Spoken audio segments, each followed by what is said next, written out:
Muy bien, vamos a estudiar la osteología de la cara. Vamos a comenzar con la sutura nasofrontal o frontonasal, donde encontramos el punto más deprimido, conocido como nasion. Es un punto craniométrico importante para medir el cráneo. Luego vamos a ver la sutura internasal, que es una sutura del género de las armónicas.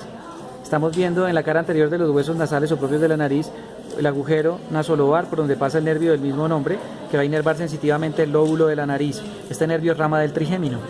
La apófisis ascendente o montante del maxilar superior se articula con los huesos nasales formando la articulación nasomaxilar.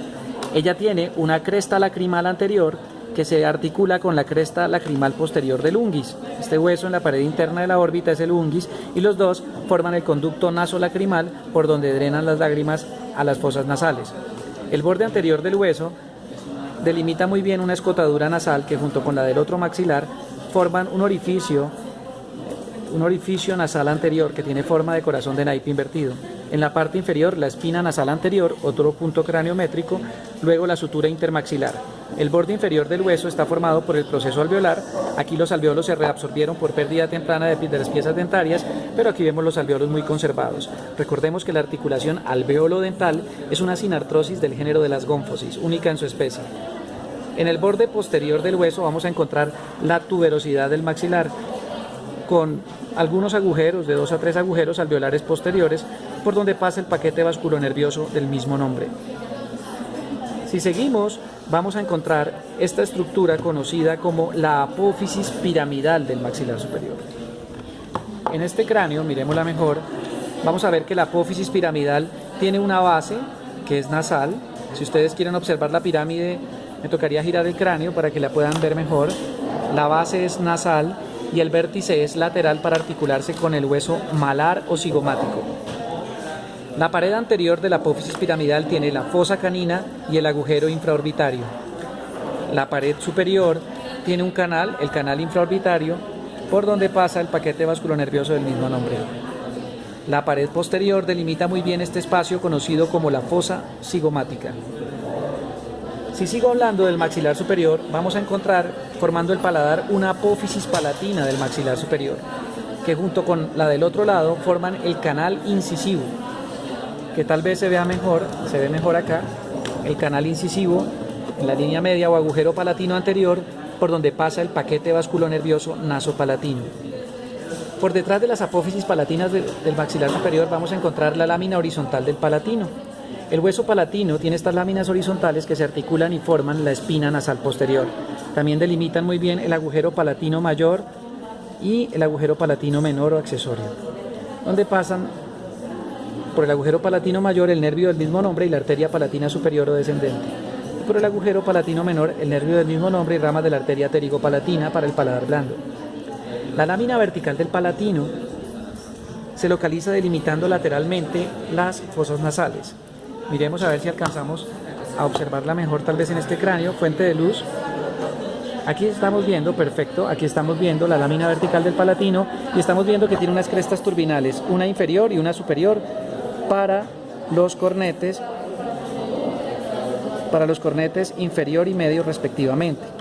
También vamos a encontrar, si observamos, vamos a pasar, miren cómo paso este tronquito de madera, ¿por dónde? Por el agujero esfenopalatino. Es un agujero que tiene la lámina vertical del palatino y que se articula, obviamente, o está formado por el cuerpo del esfenoides y esa lámina vertical. Por ahí pasa el paquete vasculonervioso del mismo nombre. También estoy viendo algo del hueso Vomer, en este cráneo lo veo mejor. El hueso Vomer forma parte del tabique nasal y está delimitando los orificios nasales posteriores o coanas. Estoy viendo que el hueso Vomer es un hueso plano, papiráceo, que tiene 2 alas, estas son las alas del Vomer, y se articula con una cresta que tiene el cuerpo del esfenoides para formar la articulación esfenovomeriana, que es una sinartrosis del género de las esquindilesis. Si seguimos, podemos estudiar ahora al hueso malar o cigomático. El hueso malar o cigomático va a tener 4 apófisis, una apófisis frontal porque se articula con la apófisis cigomática del frontal y forman la articulación frontomalar o frontocigomática. Si esta articulación se separa y se comienza a separar toda la sutura que separa los huesos del cráneo de la cara, vamos a tener una fractura Lefort tipo 3, de las más complicadas de las fracturas craneofaciales. También vamos a encontrar la apófisis maxilar, porque se articula con el hueso maxilar superior. Ahí encontramos una sutura cigomático maxilar, se ve muy bien, y una apófisis temporal que se va a articular con la apófisis cigomática del temporal y van a formar el arco cigomático. También vamos a encontrar en la cara anteroexterna de este hueso el agujero cigomático facial, por donde pasa el paquete vasculonervioso del mismo nombre. También podemos estudiar los huesos cornetes inferiores dentro de las fosas nasales. Los cornetes inferiores son huesos que están delimitando por arriba el meato inferior. Por debajo de los cornetes inferiores está el meato inferior, donde drena el conducto nasolacrimal que ya habíamos visto. Los cornetes inferiores se fracturan fácilmente, por eso lo estamos mostrando aquí en este cráneo. Y vemos también el hueso vomer y cómo se articula con la lámina perpendicular del hueso etmoides, formando así el tabique nasal. Sigamos con el maxilar inferior. El maxilar inferior entonces es un hueso plano, arqueado. Tiene un cuerpo y tiene una rama ascendente y un ángulo mandibular o gonion. El cuerpo tiene en su borde superior el proceso alveolar. En el borde inferior va a tener unas fositas, las fositas digástricas, donde se inserta el vientre anterior del músculo digástrico. También vamos a encontrar unas eminencias mentonianas y vamos a encontrar esta gran prominencia, la parte más conveja, otro punto craniométrico llamado nation. Vamos a encontrar también el agujero mentoniano a la altura de la implantación de los premolares y vamos a encontrar la línea oblicua externa donde se insertan algunos músculos de la cara. Por la cara posterior del cuerpo mandibular vamos a encontrar las apófisis geni superiores, donde se insertan los músculos genioglosos, y las apófisis geni inferiores, donde se insertan los músculos genioideos.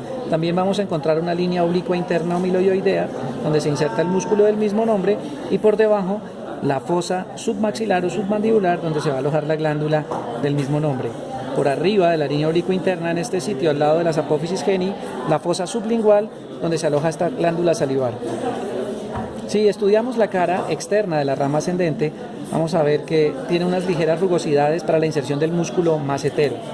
En la parte superior tenemos la apófisis coronoides, donde se inserta el músculo temporal, la escotadura sigmoidea y la apófisis condilar, formada por el cuello del cóndilo y el cóndilo mismo, que se articula con la cavidad glenoidea.